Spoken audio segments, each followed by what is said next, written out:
Initial reports suggested a potential assassination attempt on former President Donald Trump. But there are so many questions tonight about the official storyline that it really begs the question, was this an assassination attempt? Or was it rather an election stunt masquerading as an assassination attempt? That's our show tonight on Narativ.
Trump International Golf Course, West Palm Beach, Florida, September the 15th, 2024.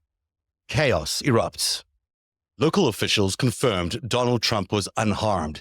The alleged gunman, identified as 58-year-old Ryan Wesley Routh, fled the scene and was later arrested after a high-speed chase. They have an agent that jumps one hole ahead of time to where the president. He was able to spot this rifle barrel sticking out of the fence, immediately engaged that individual, at which time the individual took off. In the bushes where this guy was is AK-47 style rifle with a scope, two backpacks which were hung on the fence, all ceramic tile in them, and a GoPro. Driver, take 2 steps to your right. Take 2 steps to your right. Come back. Driver, walk straight back.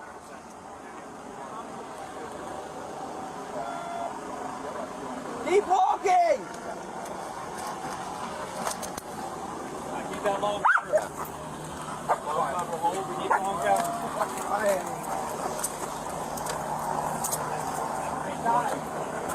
Now, Ralph's background is very complex. He's a North Carolina native.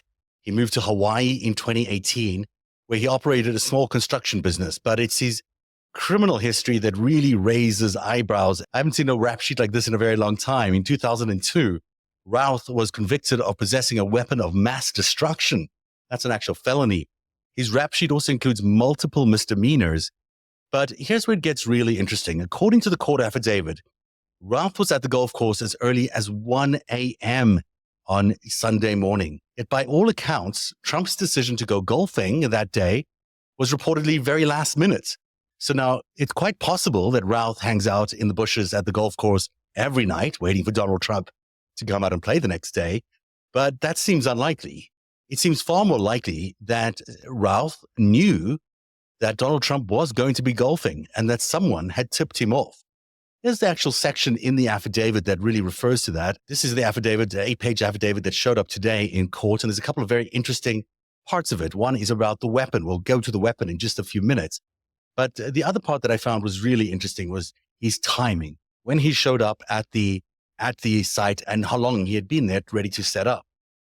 What police officers have been able to do in a very short amount of time is get a hold of Routh's phone records. And as you can see here at number 9, it says, during their investigation, law enforcement also discovered a publicly viewable Facebook post from July 10th, 2024, in which Routh directed his followers to contact him on an instant messaging application, WhatsApp, at the following number.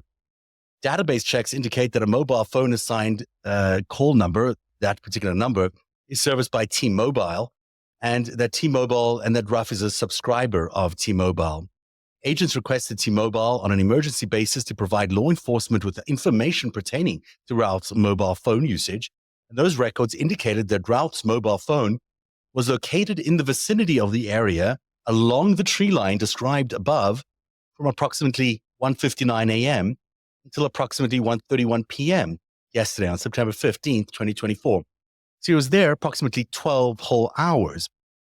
How he was able to know that Donald Trump was going to be golfing that day is unknown, because it was an off-the-record event that he just decided to do in the very last minute. No one knew he was going golfing on Sunday morning, except somehow it seems, possibly, that Mr. Routh did know that Donald Trump was going to be there, because he was able to set up his whole encampment there as early as 1:59 a.m. on Sunday morning, early morning.